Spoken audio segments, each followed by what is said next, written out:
South India shopping mall, the wedding మంత్ర, సరికొత్త wedding collection, south India shopping mall.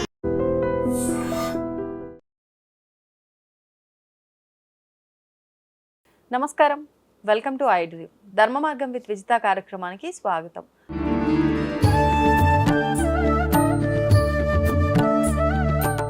నమస్కారం గురుగారు. ఓం శ్రీ మహాగణాధిపతయే నమః.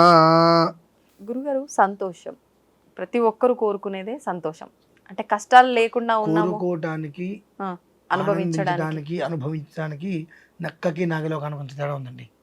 ఏంటి అసలు నిజంగా సంతోషం అంటే ఏంటి? ఇప్పుడు ఏదైనా ఒక వస్తువు కావాలనిపించింది, ఆ వస్తువు కొనుక్కున్నాం, సంతోషంగా ఉంటాం. అది ఆ క్షణం వరకు, అది పాతపడేంత వరకే. మళ్ళీ యథావిధిగా ఇంకొక విషయంలో ఒక పర్సన్ గానో ఒక వస్తువు గానో సంతోషాన్ని వెతుక్కుంటూనే ఉంటాం.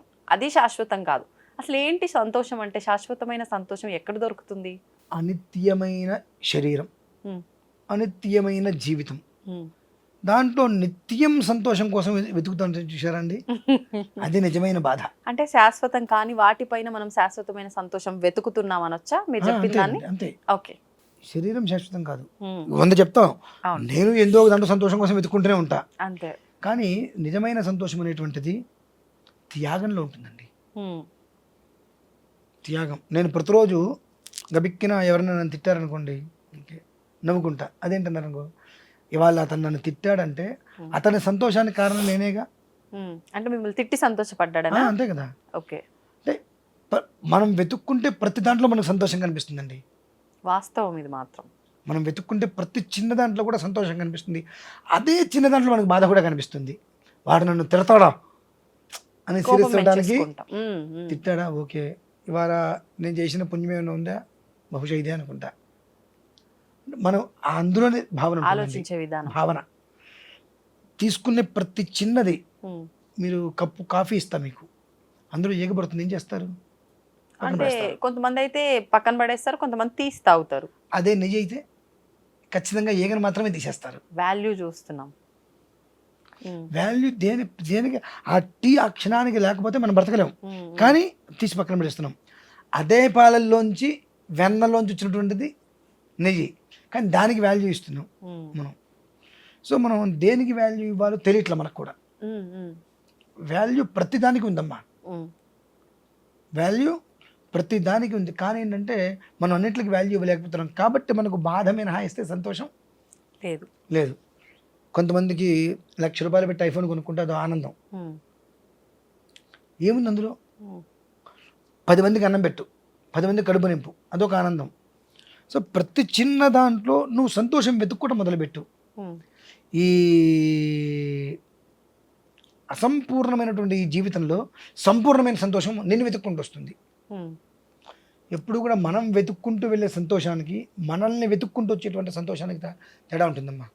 సిగరెట్ తాగటంలోను, మందు తాగటంలోను, లేదంటే పబ్బులకి వెళ్ళటంలోను, వాటిల్లో ఆనందాన్ని వెతుక్కుంటున్నారు.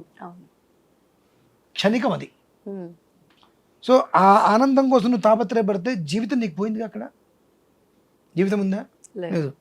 కానీ నువ్వు ప్రతి ఒక్కదాన్ని ఆనందంగానే చూడటం మొదలుపెట్టు. నీ జీవితంలో బాధ ఎందుకు ఉంటుంది? అసలు ఉంటుందా? అంటే బాధకైనా సంతోషానికైనా కారణం మన మనస్సు. ఆ మనస్సుకి మెదడుకి సంబంధం ఉండదండి. ఆ రెండు ఇబ్బందులు పడుతూ ఉంటాయి. ఆ రెండు కొట్టుకుంటుంటే ఆ రెండిట్లో నోట్లోంచి కొన్ని మాటలు బయటకు వస్తాయి. తద్వారా మనిషికి తగాదాలు, సంబంధాలు దెబ్బతింటాయి కంప్లీట్గా. అదే నువ్వు ఆ మనస్సుని, ఆ మెదడుని కంట్రోల్ పెట్టుకోగలిగావా? అది ఎట్లా సాధ్యం అండి కంట్రోల్ పెట్టుకోవటం? సాధ్యం కాదు అనేటువంటిది లేదు. ఒక ఎగ్జాంపుల్, అన్నవరపు తిరుపతి మూర్తవధాని అని నేను 2.5 సంవత్సరాల క్రితం, 3 సంవత్సరాల క్రితం నన్ను కనుక మీరు చూసినట్లయితే, అది మీరు వీడియోస్ కూడా చేయరు, అంటే అగ్నిహోత్రంలాగా మండేవాడిని, విపరీతమైన అనుష్ఠానాలు చేసేవాడిని. అగ్నిహోత్రం కూడా మీరు అగ్గిపుల్ల అంటిస్తే వెలిగేది, నా కళ్ళలోకి చూస్తే కోపం వచ్చేసేది నాకు. అలా ఉండేవాడిని. ఒక్కరోజు కొన్ని అనుష్ఠానాలు కాదని చెప్పి పంచాక్షరి చేయడం మొదలుపెట్టి, ఎందుకు 10 మంది మనకి దగ్గరగా ఉండాలని కోరుకోవాలి, కానీ మనం చూసి భయపడాలి మనం ఎందుకు కోరుకోవాలి? అసలు ఎందుకు భయపడాలి? నేను ఏమన్నా రాక్షసున్నా, పెద్ద పుల్నా, యమధర్మరాజునా కాదు కదా. కానీ నా దగ్గరికి ఎవరైనా రావాలంటే ఆయన దగ్గరికి వెళ్తే ఆయన కొన్ని విషయాలు చెప్పిన జాతకం చూసినా పర్ఫెక్ట్గా ఉంటుంది అనుకుంటున్నారు, కానీ ఆయన కోపిష్టి వామ్మో అనే మాట ఉందిగా, ఆ ఒక్క మాట మనిషిని దూరం చేస్తున్నాయి అని దాన్ని కొంచెం పక్కన పెట్టడం మొదలుపెట్టాను. చాలా ప్రశాంతంగా ఉన్నా. అంటే ప్రతి దాంట్లో సంతోషాన్ని వెతుక్కోవడం మొదలుపెట్టా. చిన్నదైనా పెద్దదైనా నాకు ఇంట్లో ఇవాళ ఆకుకూర పప్పు పెట్టింది, ఓకే చాలా సంతోషంగా ఉంది, బాగుంది. బాగాలేదు అంటే నువ్వు తినలేవు, బాగాలేదు అంటే నువ్వు తినలేవు. ఈ విషయం మా అమ్మ దగ్గర నాకు తెలిసిందండి మొన్న మధ్యనే. ఏమని? మేము హైదరాబాద్లో ఉంటాం, వాళ్ళు ఎక్కడో ఊర్లో ఉంటారు కదా. మేము వెళ్ళని చెప్పి మా అమ్మ పాపం కడుపు నిండా మేము తినాలని చెప్పి హడావిడిగా రకరకాల వంటలు చేస్తూ ఉంటుంది. ఒక్కోసారి హడావిడిలో ఉప్పు వేయటం ఏదో మర్చిపోయి ఉండొచ్చు. వాళ్ళు పిల్లలు తినాలి కడుపు నిండాను సంతోషంతో అన్నం పెట్టిన దగ్గర నుంచి కళ్ళల్లో వాళ్ళకి నీళ్ళు వచ్చేసేసి ముద్ద పెట్టకుండా అన్న బాగుందని అన్న అంటుంటారు. నిజంగా మనం చేసినటువంటి ఒక పొరపాటుని ఒప్పుకుంటే అంత ఆనందం ఉంటుంది అనిపించిందమ్మా. లాస్ట్ టైం ఒక 9 నెలల క్రితం అనుకుంటా భద్రాద్రి మా అమ్మ చేస్తే నేను తిన్నాను, నాకు అదే నచ్చగా ఏంటమ్మా ఇది ఇట్లా చేసామన్నా, అయ్యో నాన్న బాగాలేదని మా అమ్మ బాధపడిందండి బాగా. నేను ఆ క్షణం నిజంగా నేను గెస్టేలు భగవత్ సాక్షిగా తర్వాత మా అమ్మ ఎంత తాపత్రయపడిందంటే వాడికి ఉప్పు ఎక్కువైందో కారం ఎక్కువైందో తెలియకపోయాడని చెప్పి మళ్ళీ ఏదో ప్రయత్నం చేసింది. తెలంగాణ ఒక్క ముద్ద రొట్టెలు పెట్టుకోగానే బాగుందమ్మా అన్న. మా అమ్మ ఆనందానికి అయితే నిజంగా అప్పుడు కూడా కొంచెం ఉప్పు ఏదో తేడా వచ్చింది, బాగుందమ్మా అన్న. కొంచెం మా అమ్మ పోనీ నా కొడుకు కడుపుండా 4 ముద్దలు తిన్నాడని. వాళ్ళు ఎంతసేపు మనం తినాలి కదా మనం భావించేది, కానీ వాళ్ళకంటి ముందు మనం కడుపుండా తింటూ ఆడుతుంటే వాళ్ళకి అంతకు మించిన సంతోషం ఇంకేముంటుంది. మా అమ్మ అనుకుంది. సరే తర్వాత మా అమ్మ తింటున్నప్పుడు అది తెలిసేరా చెప్పలేదు ఏంటంటే ఏముందమ్మా చెప్పేది అని అన్న.